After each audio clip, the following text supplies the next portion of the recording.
Good morning, everybody, and welcome to Tuesday Training. I hope you're having a fantastic week. As always, we are live from Austin, Texas, right here at Insurance Syndicate headquarters. And man, we have a great show for you. Good morning, and happy Tuesday. Welcome back to Tuesday Training. I missed you guys last week. I was out at the 8% Nation Insurance and Wealth Conference up in Plano, Texas. Great event, and I'm going to dive into some of that later in the show. We definitely got some news, but I want to do a little recap of my experience at 8% Nation this year and tell you guys a little bit of my impression of the event, number one. And then number two, some of the things I picked up, some of the speakers that were there, and a few of the things that really stood out for me. We're going to dive into some of that. But as always, we got some news. Got lots of news out there in the Medicare world, man. That's one thing that I love about the Medicare space. It is never short on change. And there's always plenty of updates, plenty of news to keep you busy. I mean, if you guys follow this show pretty much close to every week, I have got something new to talk about in the space of Medicare, whether it's new regulations, new updates from carriers, new products, all kinds of stuff. And we definitely got more of that coming today. Before we dive into it, as always, this show is brought to you by DFY CRM. DFY 2.0 is on the horizon. They are polishing up some of the details. If you are out there and you are not using a solid CRM, and this is interesting because a lot of agents are like, oh, doesn't everybody have a CRM now? And I want to preface this because while I was at 8% Nation, I was running a panel, and the panel was on client management, just in general, right? Kind of a broad topic, and I narrowed it down to some few items. But one of the gentlemen, I'm not going to call him out, one of the gentlemen that was on the panel has been in the insurance business for probably close to as long as I have, maybe even longer. He runs an extremely, very successful annuity and life insurance business. And he just got a CRM like in the last year. He's been running it all off of Excel for years. So, I mean, I guess that's a little bit of an argument that might say, hey, you can get by just running all that stuff off of an Excel spreadsheet. But the truth is a CRM will definitely help you do a lot more stuff, right? Keeping track of your clients. I mean, the initial CRM stands for customer relationship management. And if you believe it's a relationship business, well, you should probably have a CRM. And I was kind of shocked to find out this gentleman did not have a CRM, had just gotten a CRM for the first time and had basically been running it all off of paper and Excel spreadsheets. He even made a comment that he has extremely large file cabinets for where they were storing all of their paper. So I thought that was a little wild to find someone that was at that high level of success and was just now in the last 12 months converting all of that into a CRM. So if you're out there looking for a good CRM, check out DFY, man. It is definitely one of the top ones out there. Moving along, man, let's go ahead and dive into some news real quick. I've got a handful of items that I want to talk about. As always, I love to lead off with fraud, and we are at no shortage of it again, as always. And this is an interesting topic too to me because we have the new administration, right, that is in office, and they are pressing fraud, waste, and abuse, saying they are working hard to cut it. They just made one of the largest announcements recently that I can't remember the number of. I think it involved like 99 doctors. It was something like, I don't remember how many billions of dollars were involved in it now. I think 12 billion or 15 billion that they found in fraudulent practices. But there's been no shortage of this. Like even in the previous administration, if you guys have been watching my show for a while, I talk about fraud almost every episode. It's real close. Like there's a few episodes certainly that I haven't, but almost every episode I open up and I point out some fraud that's happening in Medicare. So I somewhat find it interesting that there's this new big push on fraud, waste, and abuse, but CMS has been catching fraud, waste, and abuse for years. Like I said, I almost talk about it every week that there's a new article out there that someone out there is fraudulently billing Medicare or stealing money from it in some capacity. Certainly, we're finding more of it now, a little bit of a focused effort. But right here, we have an example, right? Purported consultations. Feds say a Delaware doctor ordered $1.7 million of genetic tests for cancer, but never even saw patients. The civil complaint accuses Dr. Shayesta Mufti of violating the False Claims Act. The orders she generated cost Medicare more than $500,000. So not as big of fraud as we've seen in the past with some doctors and some other folks, but this is just another example. The doctor, it says here from it says the doctor in Delaware had never treated, examined, met, or even communicated with the 57-year-old woman who lived in Louisiana, who I think is the quote unquote maybe whistleblower in this particular article. But the physician did try to reach the woman by phone for a telehealth consult. The doctor called 3 times, but ultimately learned it was the wrong number. The failure to connect didn't stop Dr. Mufti from ordering a comprehensive battery of genetic tests to help determine the woman's risk of contracting cancer. The rationale for the expensive testing, according to Mufti's physician encounter note, was that the woman's sister and grandmother had breast cancer. Hence, the patient would like to be informed of any further risk to themselves and other family members by understanding their genetic composition. The tests were done, and Medicare, the government's health program for older Americans and some people, reimbursed the lab $4,980. Not a lot. But Mufti never reviewed the test results, never followed up with the woman who she ordered the test for, and that person lived about 1,300 miles from the doctor's office. In all, during an 8-month period in 2019, Mufti is accused of ordering medically unnecessary genetic testing for 103 people after purported consultations with people who were never her patients, according to the civil complaint that was filed in the U.S. Attorney's Office. Her illegal actions led Medicare to being billed $1.7 million and paying out $565,000 because of the false and fraudulent genetic testing orders. Boom. Just another doctor. Just another doctor fraudulently billing Medicare. Nothing to see here, right? But moving on, like here's a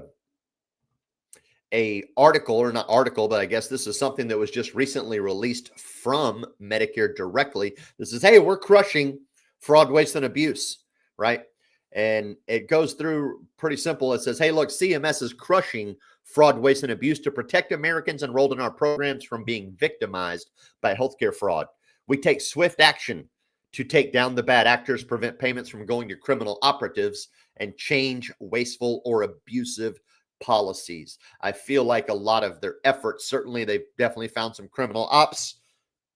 That's been going on for a while. I feel like a large part of it is going after wasteful and abusive policies. We are working to detect, stop, and prevent fraud, waste, and abuse, safeguard Americans, protect taxpayer dollars, and leverage technology to stay ahead of the bad actors. And so they give you some tips here, how you can help report, or how you can help participate in the capture of fraud, waste, and abuse.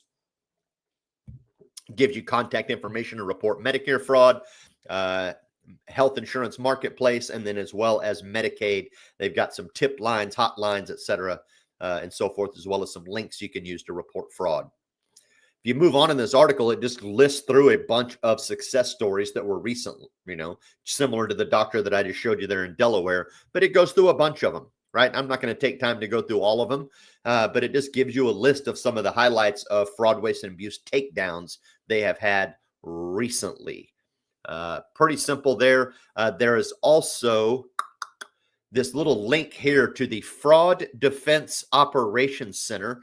If you click on that, it's just going to take you to a highlight sheet, basically shows you the same stuff, just highlights what they're doing over at the FDOC, and then some of the different recent fraud, waste, and abuse takedowns that they have had. So they're definitely fighting it. My argument here is that they've been fighting it all along. Like, I don't know that there's that they're finding, maybe they are, especially with that recent $15 billion one. They are finding more of it now because they're going after it harder. But again, as I said, when I opened this up, pretty close to every week, I've pulled out an article of someone that was fraudulently billing Medicare. So moving along, this was a hot topic here that popped up right before I took off. Right before I went over to 8% Nation last week, this article came out. A lot of you have probably already seen it, right? It's been talked about in a lot of the groups already, that yes, prior authorization is coming to good old original Medicare starting January 1 of 2026. There's been a lot of us out there that have kind of been predicting this would be coming soon. And now, well, here it is. But they're only testing it out in 6 states, Texas being one of them, Florida being another one, as I remember.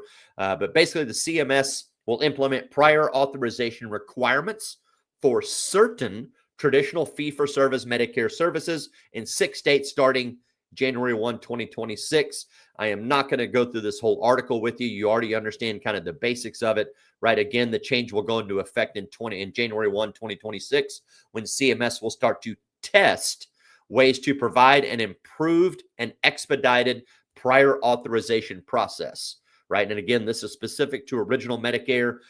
I'm hoping that some of maybe what they learn, that they will coach and teach some of the Medicare Advantage companies in some of these processes if they find things that are doing better or not. But the 6 states are New Jersey, Ohio, Oklahoma, Texas, Arizona, and Washington, not Florida. I apologize. Florida, they're testing a different model out that I talked about a couple of weeks ago, not this one. But these 6 states are going to be testing out prior authorizations for 17 specific services. They picked out 17 services that they believe are more vulnerable to fraud, waste, and abuse than other services. If you got to scroll way down in the article to get the 17 items, but here they are. Pretty simple. A lot of them are nerve stimulation. You have electrical nerve stimulators, sacral nerve stimulation, phrenic nerve stimulation, vagus nerve stimulation, deep brain stimulation for tremor and Parkinson's disease. You've also got induced lesions for nerve tracts, epidural steroid injections, percutaneous vertebral augmentation, whatever the hell that is. That is for vertebral compression fracture. So that's another one. Cervical fusion, right? So if you got issues in your spine and they want to fuse some of those vertebrae together, going to need PA. For osteoarthritic knee complications, you've got that in there. Again, another nerve stimulation for obstructive sleep apnea. Interesting. Incontinence control devices. They already talked about sacral nerve stimulation. So also incontinence control devices will be under PA. Diagnosis and treatment of impotence. Interesting that is even an item, much less for PA there. Percutaneous image guided lumbar decompression for spinal stenosis. Skin, and this is a big one. This next one, the skin and tissue substitutes. I got more to say on that here in a second, but that's another one. So these are some, and this isn't all 17, I don't think, but these are definitely some of the services that you will see getting prior authorization starting next year. So keep that in mind. I don't know how often these items are used, right? These services happen. I mean, you got 66 million people on Medicare, so I assume they happen quite a bit. But it says that these items are some of the most vulnerable to fraud, waste, and abuse. So they want to go after them and make sure that they attach some prior authorization to them and get these things under control. So that article's already in the group. I posted that one last week. Some of these other ones I'll make sure I get in there for you as well. But moving along, we've got some bad news. This just came out. You may have seen this pop up. This is an article from Fox that talks about it.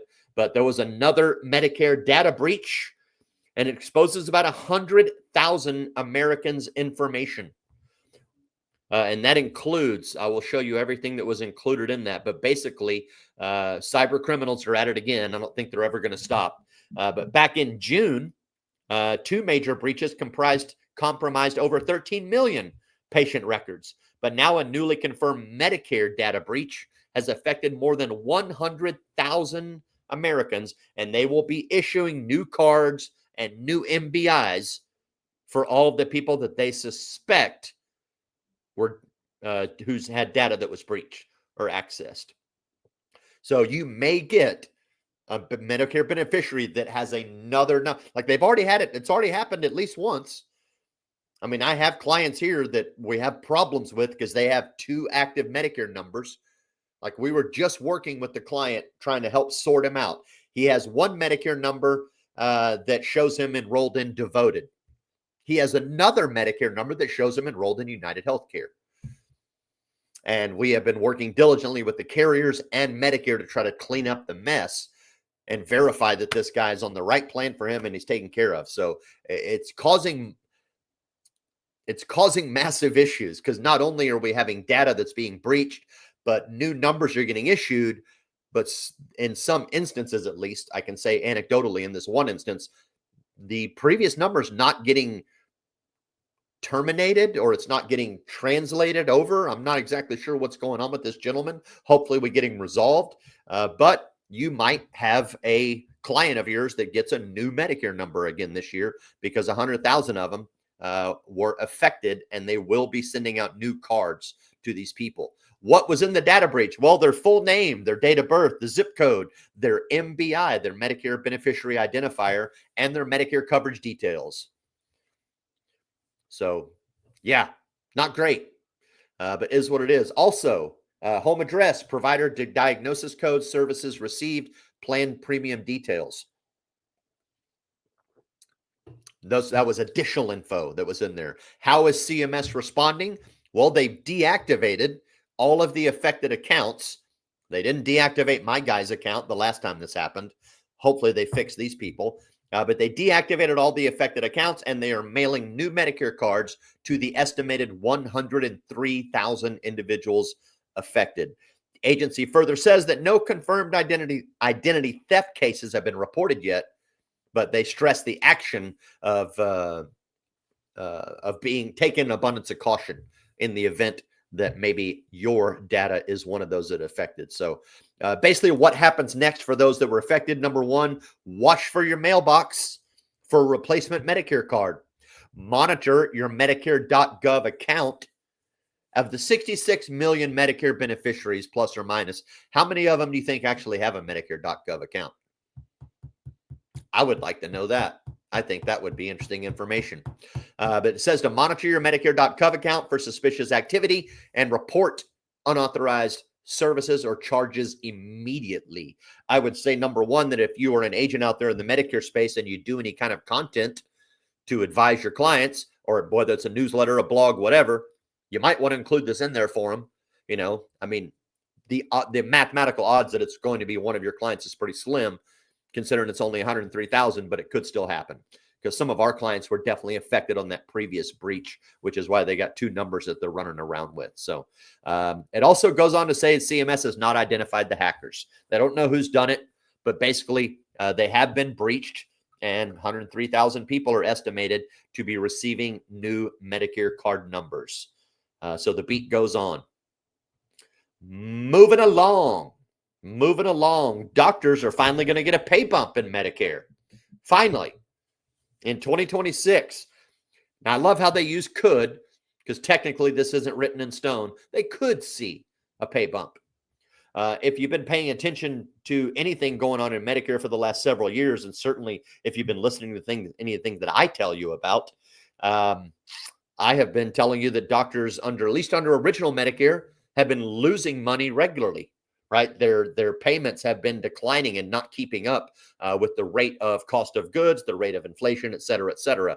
I want to say, and I'm guessing a little bit here, I might be slightly off, but I want to say the numbers are something like over the last 15 years, they've basically seen like a 30% decrease in payments compared to the cost of goods, services, inflation, et cetera. But anyway, doctors could see, right? It says right here at the top, doctors could see a 3.8% increase to their Medicare payments next year under a Trump proposal released on Monday. And again, this is under original Medicare. This has nothing to do with Medicare Advantage. The big picture, again, Physicians have seen their fees decline for years, with Congress usually stepping in at the last minute to avert scheduled cuts. But a provision from a decade-old Medicare law that kicks in next year may help them get a pay boost for 26. Pretty simple. This is for doctors that are getting paid in the alternative payment models, right? They're getting paid based on health outcomes.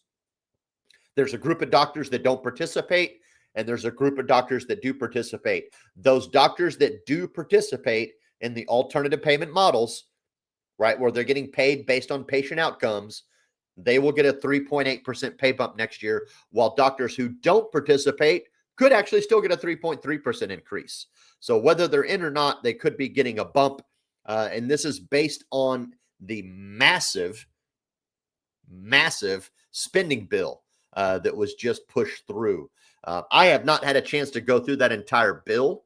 I will get some articles in here that have links to it, but just to show you real quick, this is yeah, here we go. This is the official release from CMS, right? It says proposes physician payment rule to help cut spending and waste, enhance quality measures, improve chronic disease management for people with Medicare. This article summarizes a few of the key highlights that are in the 1,800-page document itself, right? 1,800 pages. I'll just show you that real quick. Yeah, right here. If you can see this, you can see right at the top, 1,803 pages. It's huge. Medicare and it covers Medicare and Medicaid programs, payment policies under the physician fee schedule, changes to Part B payment coverage policies, Medicare shared savings program requirements, Medicare prescription drug inflation rebate program, etc. It's all in this 1,800-page document. This article right here that CMS put out just summarizes a few key highlights. Number one, reducing Medicare spending waste for skin substitutes. I'm not really sure what this is. I skin grafts. I don't know. I'm not a doctor. I apologize. But when they're doing skin substitutes of some form, apparently the spending in this has grown ridiculously. Medicare spending on skin substitutes, it says right here, has had unprecedented growth, rising from $256 million in 2019 to over $10 billion in 2024. And this is based on Medicare Part B claims data. This dramatic spending increase is largely attributed to abusive pricing practices in the sector, including the use of products with limited evidence of actual clinical value. In one notable case, the CMS Fraud Defense Operations Center stopped more than $1 million in improper payments for skin substitutes to a medical group practice. So they're going after these skin substitute situations to try to reduce fraud, waste, and abuse there. They are again pushing the healthcare paradigm to prevention and wellness. So again, they're going after health outcomes, right? How do we incentivize doctors, pay them more when the health outcome has improved? The new payment model for upstream management for high cost chronic conditions. This is targeting, it's a new ambulatory specialty model for outpatient treatments for low back pain and heart failure. Apparently, these are two very significant areas of Medicare spending. So they have a model that aims to basically enhance the quality of care and reduce low value care by improving upstream chronic disease management. Participants, which are doctors, will be held accountable for their performance to generate savings, right? It is under the CMS Innovative Center model, is this new ambulatory specialty model. So again, this is for outpatient doctors and specialists, more importantly, specialists who are treating low back pain and heart failure. And then finally, they're working on improving payment accuracy and recognizing new technologies. So this basically, the section goes through some of the different technology that are using to create better payment systems, which is going to result in higher conversion factors back to the doctors. Fairly simple. So these are only 4 of the items addressed here that is actually that they've parsed out from that 1,800-page CMS proposal. So I will link all of that in the group for you. You guys can check it out. And I will probably, or I know I will be, I should say, between now and next Tuesday, I'm going to be diving into those 1,800 pages, dig through them, see what else is in there, what else is worth talking about.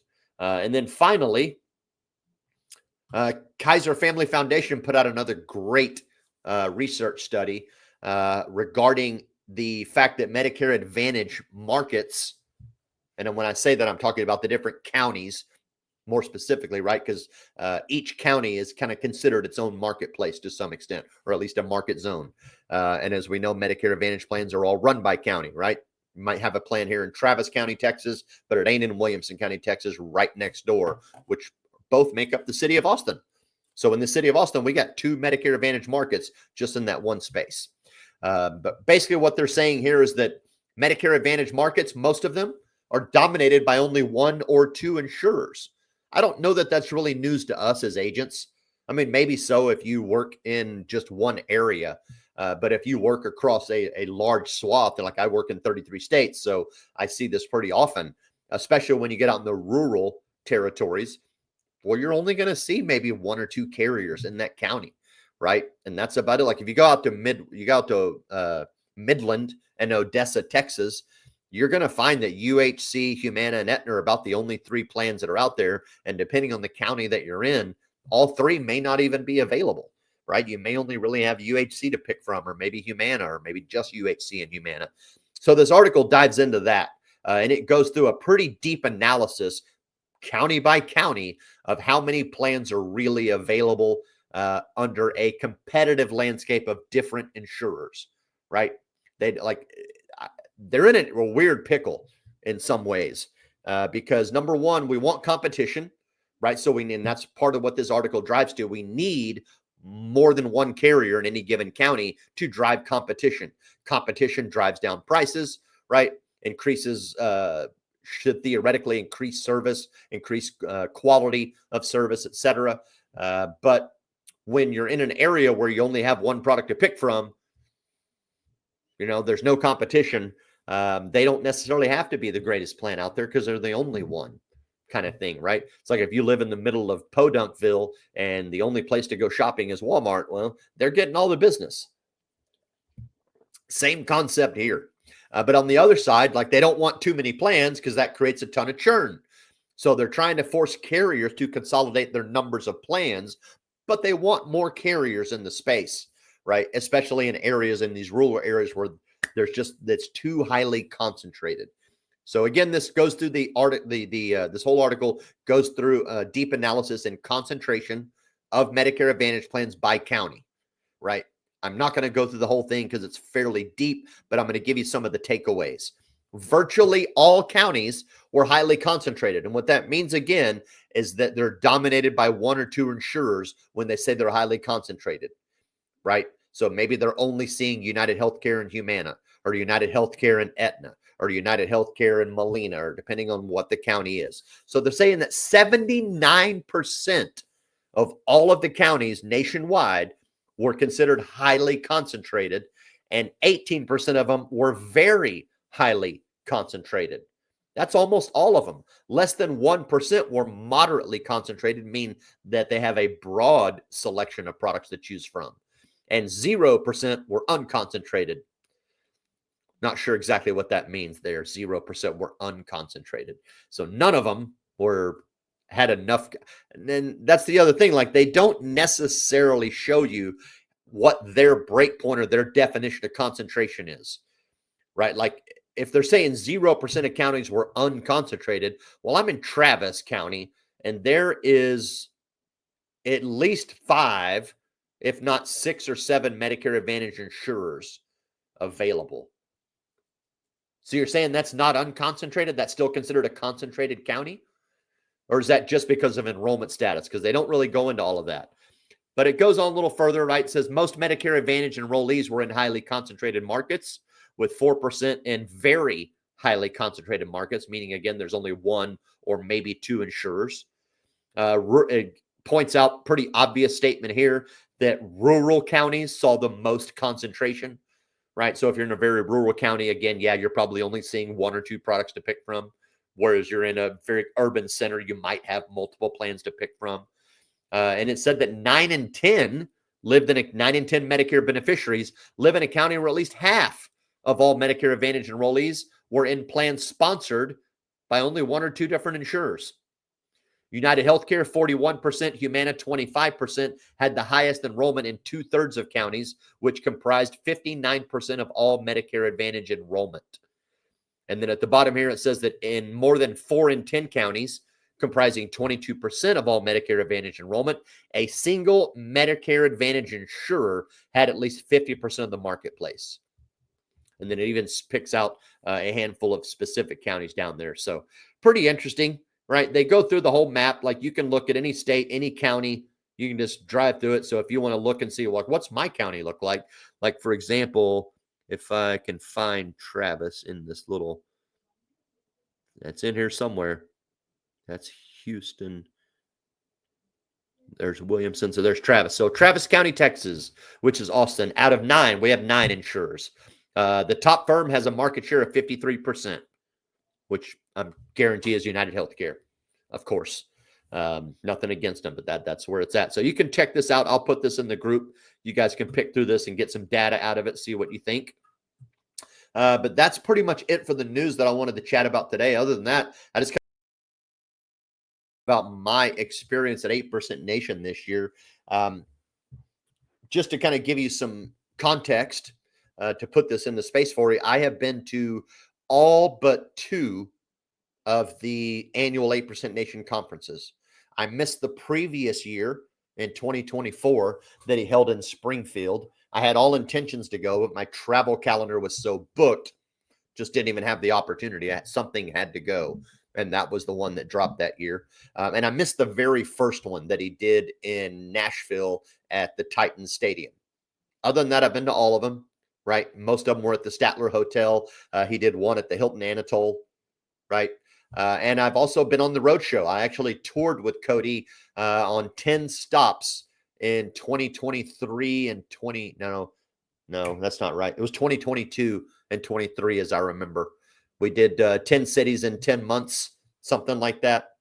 And I went on the road with him and checked out some of those. Also, the great events. He still does road shows here and there. I don't think he does 10 in 10 months like he was doing across 10 cities. But you may see him coming to a town near yours pretty soon. He does at least 1 or 2, maybe every month or so. But anyway, I was super impressed. As a matter of fact, I will tell you, at least, and this is my opinion, this was the best 8% Nation conference I've ever been to. Bar none, best one he's ever thrown down. It wasn't, I will tell you, it wasn't as glitzy and glamorous, right, outside, because we're not at the Statler Hotel. We were in an event center, beautiful event center, very convenient location, surrounded by restaurants and other things that you might want to do. But the hall itself was really nice and clean, huge conference room, beautiful stage. Like, how Cody does it if you've ever been to his event. He always does a lot of bombastic stuff, right? Lights, screens, sparks, fire, the whole bit. So all of that was definitely up and running inside the conference room. But when I say it was the best event I've ever been to, I'm talking about the quality of information that came off the stage. We didn't have an Ed Milet. We didn't have a Jesse Itzler. We didn't have an Eric Thomas. We didn't have Patrick Bet-David. We didn't have Michael Irvin. We didn't have any of those $100,000 speakers there. We did have some big hitters. Don't get me wrong. Sam Taggart was there. He's like they calls himself the guru of door-to-door sales, right? Built a whole career and built a whole model on door-to-door sales. He was there, outstanding speaker. We had Danelle Delgado there, right? She is definitely no amateur, right? She goes around and coaches large corporations to beef up their sales team and their culture. We had Emily Ford there that talks about learning how to break the generational curse from one generation to the next. Like, those were the biggest name speakers, other than maybe Cody himself and some of the other very impressive insurance folks that were there. But the quality of material that came from the stage this year, in my opinion, blew away any previous year. Don't get me wrong. Getting to see Ed Milet and Jesse Itzler back-to-back about 3 years ago was absolutely outstanding. Getting to see Michael Irvin at the very first time that I went and listen to him, which was easily still one of the best keynotes, in my opinion, of every 8% Nation. Patrick Bet-David, phenomenal keynote, right? All of those are outstanding. but there was no just absolute barrage of inspirational and motivational speakers one after the next that are just coming at you and hitting you over and over and over, right? We had real people in the business talking about stuff that you can do in your business to help you. I'm going to go through some of the speakers with you. I took amazing notes.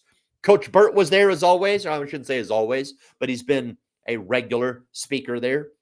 Coach Burt gave a similar talk. If you've ever heard Coach Burt talk, he talks about activating your prey drive, right, and getting that hunt mentality down. But he did it in a little different manner this year. He talked about wanting to grow up and get to the big table, right? I want to go eat with the big dogs. I want to get at the seat at the big table. Excellent talk as always. Included in that, he talked about learning to find your primary skill, learning to be a person of interest, all of those similar things that are in his motive that he always talks about. Sam Taggart, who I just mentioned, he basically talked about understanding not door-to-door sales, like that's where he comes from, but he talked about understanding that number one, opportunity exists behind every door and just learning how to be aggressive and go after it. One of the big messages that I got from Sam Taggart was that you get what you tolerate. You will receive whatever it is that you tolerate. Maybe that could be employees that treat you poorly. Maybe that could be business partners that treat you poorly or excellently, right? Like it's all perspective. But again, you get what you tolerate. That was a big standout for me. And what he really wanted to teach us was that you got to get what he called a carnivore diet, man. You got to get hungry. You got to knock on doors, whether it's physically or by phone or by Zoom or whatever you're doing. You got to knock on doors because behind every door is an opportunity. You have to generate those leads and you got to close sales, man. That is the business. It's that simple. And then the other thing that he mentioned was that if you show me where you put your time, money, and energy, I'll show you what you value the most. Pretty simple there. Mr. John Wetmore, the $200 million man, was there. Always great to catch up with him. And he gave it's one of the best talks. I've heard John Wetmore talk numerous times at many events. I went on the road with the dude as well. He was part of the road show with me and Cody when we did that a few years ago. And to some level, I'll say that I've had the good fortune to watch John grow up as a speaker and presenter, because I was in the room when he very first started speaking on stages and in groups and coaching agents in that capacity. And I know that he's working with Cody on improving that and getting better at that. And this was easily best time I've ever seen John on stage. His performance, just his ability to convey his message to people, and then the topic and the way he came up with it, put it all together. Still the same topic we always hear from John Wetmore: do more, right? Do more now. Do more now, get better later. Like, it was still basically the same topic, but he broke it down into 4 items that is absolutely, it was perfectly foundational. He's like, when I talk to agents, these are the 4 items that I want to work with them on, and I want to work with them in this order. Number 1 is lead flow. Pretty simple, right? If you're an agent and you don't have leads, you ain't making sales. So the first thing we have to fix is lead flow. And he talked about it in a lot of different ways. Like, some agents will come to him and they'll say, hey, I'm having a problem with this particular close, or I'm having a problem on this objection, right? He's like, well, I could help that agent with that close, or I could help that agent with that objection. But most often the problem that I find is not that they're really having problem with that particular close or that particular objection. The problem is actually lead flow. I don't need to help them learn that close better or learn to overcome that objection better. I need to teach them how to quadruple their lead flow so that those objections don't really matter as much. They're not as big a deal. It's like, if I can teach them how to see more people, those other problems will solve themselves. So he led off with lead flow, that you have to front load your lead flow to generate productive lead work. And then the next one is just work. You got to work the leads, right? Because if your lead flow is low, then there is no work to do. Pretty simple, right? If the lead flow is low, there is no work to do. So we have to front load that lead flow very heavily to keep us busy doing IPAs, income producing activities. He's like, can you really spend 40 hours a week prospecting and presenting? I bet most of you don't. Like, he was pointing out a lot of agencies, like, when I break it down, this guy's coming to me. He's like, I'm having trouble with his close. He's like, but then when I investigate his lead flow and his activity, I find out the dude's only presenting 6 hours a week. Like, who cares how good of a closer he is? I need to get him presenting closer to 40 hours a week. If I can get him up to there, then those little things don't matter as much, right? The next thing he talked about was training, right? You got to make sure you're training your agents. That's the third thing. Like, once you get their lead flow down, once you get their work habits down, then you can start training them, right? And training them on obviously sales skills specifically, active training, role playing, listening to recordings, et cetera, et cetera. And then the final thing was coaching, which is then like coaching in growth and development. How do I just become a better agent, a better business owner, a better leader in the business, et cetera? Right. So he went through those 4 things as kind of the foundational items that every agent should have: lead flow, work ethic, training, coaching. Pretty simple. David Price jumped up and threw out a pretty profound thought. And that thought is simple, and it's something that has stuck with me since I've walked away from the conference, is that if all versions of truth are subject to revision, what truths are you telling yourself? Because if your best thinking got you here, maybe some of those truths that you're telling yourself aren't as truthful as you might think they are. So he really kind of got into us on how we need to investigate ourselves more. There was a group of 3 gentlemen that called themselves the Rose Boys. I had just never heard of them before myself. They run a very large LOA agency and shop, and their primary message is on service. Like, how do we have as agents? How do we have a servant's mentality? How do we lead with service? Right. And I think that's super important because we can market, we can build relationships, we can close business. But what are we doing after the fact to take care of that business and make sure that those people feel served? Because if they feel served, you're going to retain them more because they will be more loyal to you for that. And they talked a lot about that. And they broke it down into basically levels, right? Levels of desire, almost like or levels of happiness, I should say, almost like Maslow's hierarchy of needs. Or level 1, right, is like material things. Material things make you happy, but that is a fleeting happiness, right? I'm only going to be happy for so long with my new car, and then eventually it's just the old car again. Level 2 is other people. We derive happiness from other people, friends, companions, business partners, whatever that might be, right? When we're surrounded with a group, they elevate us. We derive some happiness. And then he got into levels 3 and 4, which is when you get into service and giving, right? When I'm serving others, I'm pretty much the happiest, right? When I'm giving to other people, that's where I get my biggest happiness from. So they talked about that and how you can incorporate that mentality in your business. Brian Askins jumped up, talked about winning as a choice, and not just winning in business, but winning in number 1, business, number 2, marriage, number 3, family. And he talked about how all 3 of those have to be congruent, right? He's like, you might be a great business person, but if you're failing at home, or you're from a divorced home, or your kids don't like you, or whatever it might be, like you're not really winning. You're not. He's in his definition, I wouldn't call you successful. Sure, you might be a great business person, right? But your wife hates you, your kids are estranged from you. Like, that's not successful. So he talked about how all those 3 got to be in alignment. And then we closed out day 1 with Danelle Delgado, who gave a very similar message to the last time that I heard her talk, where she talked about, hey, we're here and we want to get here. We're in this little space that we're maybe a little bit unhappy with. And we see this space over here that we're like, man, that looks like a great place to be. I want to be there. He's like, but then there's this gap in the middle. And that gap she called it the gap of crap. She had previously called it the gap of fear. But this year she decided to call it the gap of crap. And she's like, look, we all got shit to do. We all got problems. We all have obstacles that we have to overcome. You're not alone. But ultimately, you're going to have to learn to handle those, build basically a fortress around your mind, and some discipline, because that's the only thing that's going to carry you from here to here. Right? Jim Rohn said this: discipline is the bridge between here and here. And that's exactly what she was talking about there. That was day one.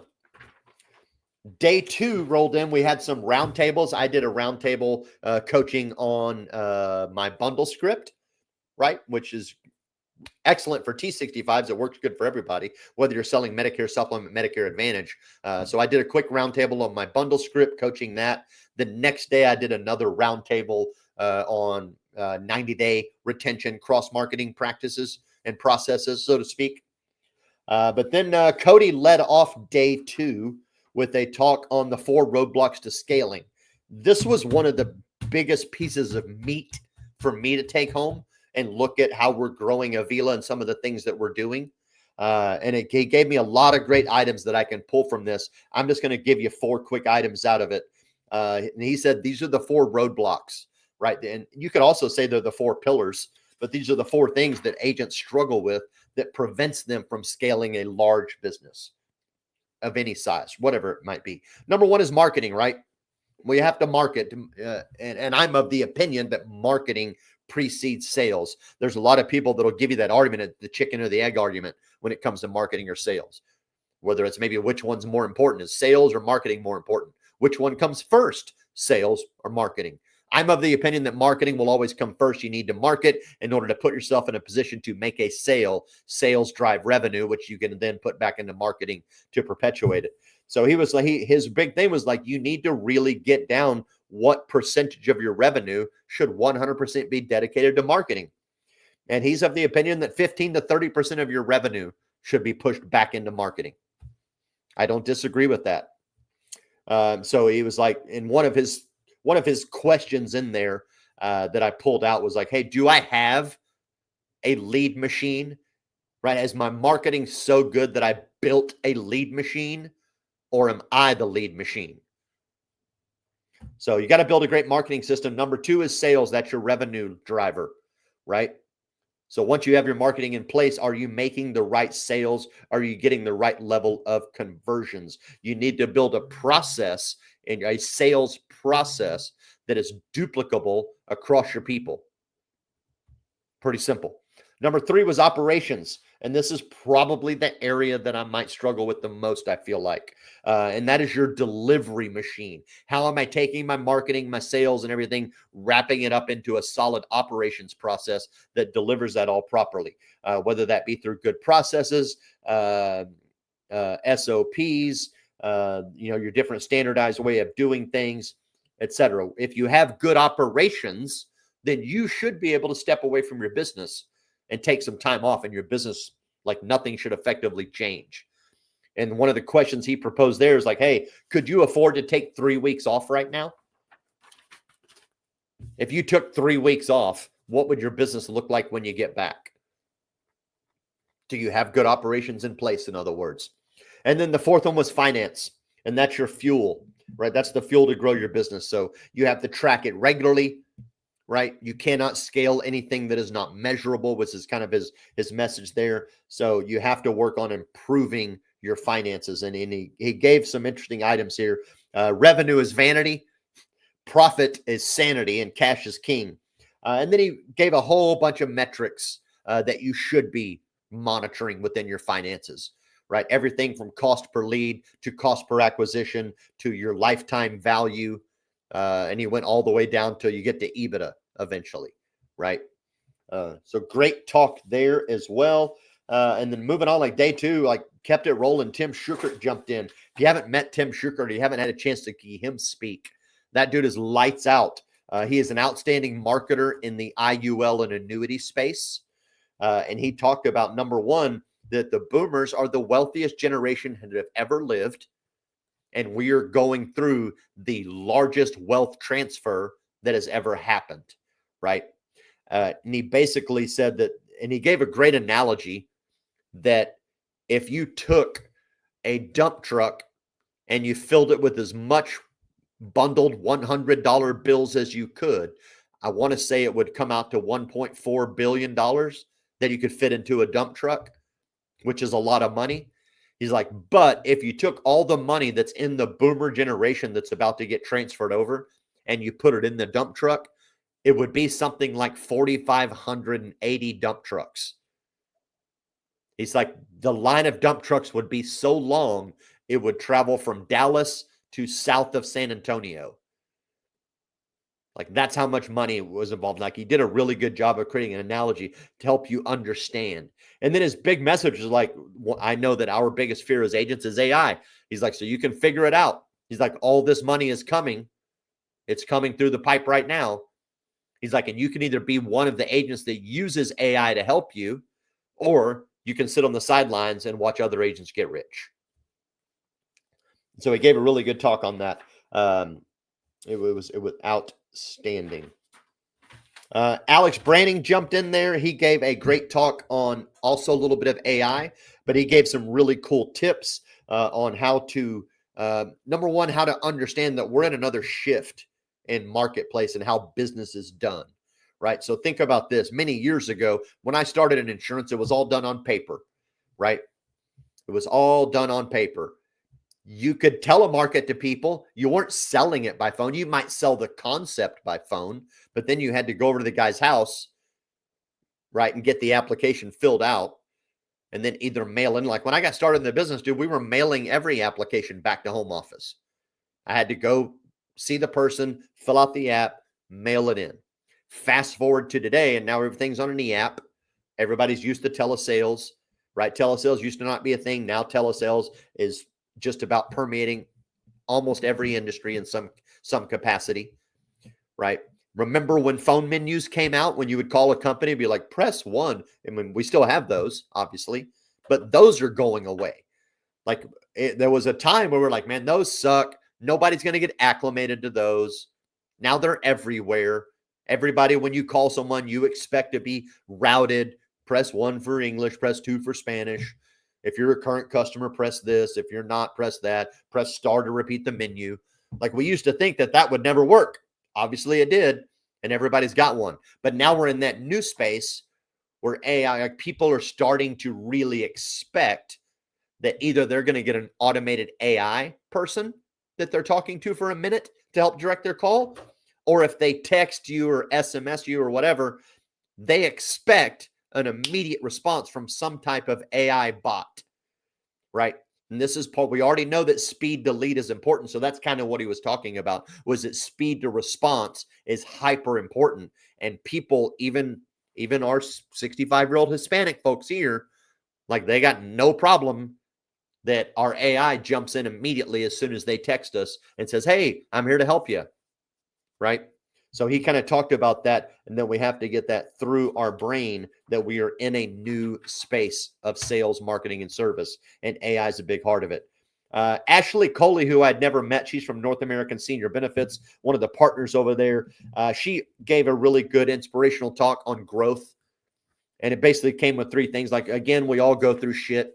Everybody has trouble. It's all problems, right? But she talked about kind of the three layers of behavioral change, which is your identity, and meaning that your identity has to be congruent with your business practices, et cetera. She also said that learning processes and outcomes, right? So identity, processes, outcomes are the three layers of behavioral change. And the biggest one that I got was that she's like, man, you got to just learn to reframe the hard. Like, what is hard? Is insurance hard? Is showing up hard? Or is going to work for some other person hard? Like, pick your hard, man. What's the hard that you want? Do you want it to be hard on you, or do you want it to be hard on your kids? That was another thing she said. She's like, are you willing to do the hard now? Because if you're not willing to do the hard now, your kids are going to have to work harder. Like, you're going to pass down the hard. She's like, so you got to, kind of reframe like what you want to be hard. Pretty interesting. And then Emily Ford closed it out on day 2 with an amazing talk on breaking the curse, the generational curse. She gave a great study that showed 2 men back in the, I think 1800s. It might have been further back than that, 1700s, I forget. But there was 2 men that they studied who had numerous generations beyond them. I can't remember the gentlemen's names. One of the gentlemen was a very successful man, right? Church going guy, successful, worked hard, owned a business, took care of people. When they researched his descendants, they found numerous more success stories, right? Like 33 instances of high-level success attorneys, all these other people, teachers, lawyers, doctors, all these impressive people. And then on the opposite side, you look at the other guy who was a known drunk in the town, was kind of a scoundrel, a cheat, and a rat. And then you look at his descendants, the majority of them are criminals, suicidal, like all kinds of issues. And so she talked about how the what did she call it? It's generational transference. So those behaviors, those habits, those lessons, if you will, get transferred from generation to generation to generation. She's like, so what are you transferring to your next generation? Basically, right? And can you be the one to stop that generational curse that maybe was handed down to you? It was an extremely powerful talk. It was very emotional. There were not too many dry eyes in the room during that.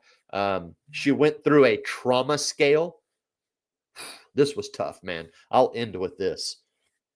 She went through a trauma test or a trauma scale, and she gave 10 items or 10 different instances of trauma that you could experience, whether maybe you were physically abused, maybe you were verbally abused, maybe you were sexually abused, right? Maybe there was violence in your home, right? Different thing. Maybe you were alone. Maybe you were forced to be alone, right? You never felt safe. Like she went through these 10 items.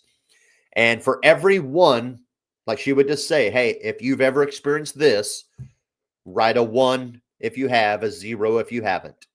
And at the end, we totaled them all up. And then she asked the entire room of like 650 people. She's like, if you have a 1 or higher, stand up. Everybody, like almost the entire room. I would say maybe 10% of the room were at 0. But 90% of the room all stood up, had at least experienced one amount of trauma from their previous, from their parents, family, whatever, from their environment, their surroundings. And then she would keep counting up. 2 or higher, stay standing. 1, sit down. 3 or higher, stay standing. Everybody below, sit down. 4 or higher, until we got to 10. And when she started the exercise, I'm like, well, nobody's going to be at 10. Like, no, surely nobody experienced all of these traumatic episodes. And holy shit, pardon my language, the number of people that were still standing at 10 breaks my heart now to think about it going back. It was absolutely astounding and brutal. And then to see that some of these people have overcame that to become much better people or stronger people, right? What doesn't kill you makes you stronger. But to see that was extremely moving. And I'm telling you, there was not a dry eye in the entire room. That's the show today. Thank you all for tuning in. That's the top of the hour. If you get a chance to go to the next 8%, I would highly recommend it. I'm doing everything I can to get Cody to come down to Austin and do a private, not a private, but do a road show with me here in Austin. We'll partner it up with the syndicate. We'll have some fun, bring them out here, do some lessons, do some teaching, do some coaching, and have a good time. So thank you guys for tuning in. I'll see you next week.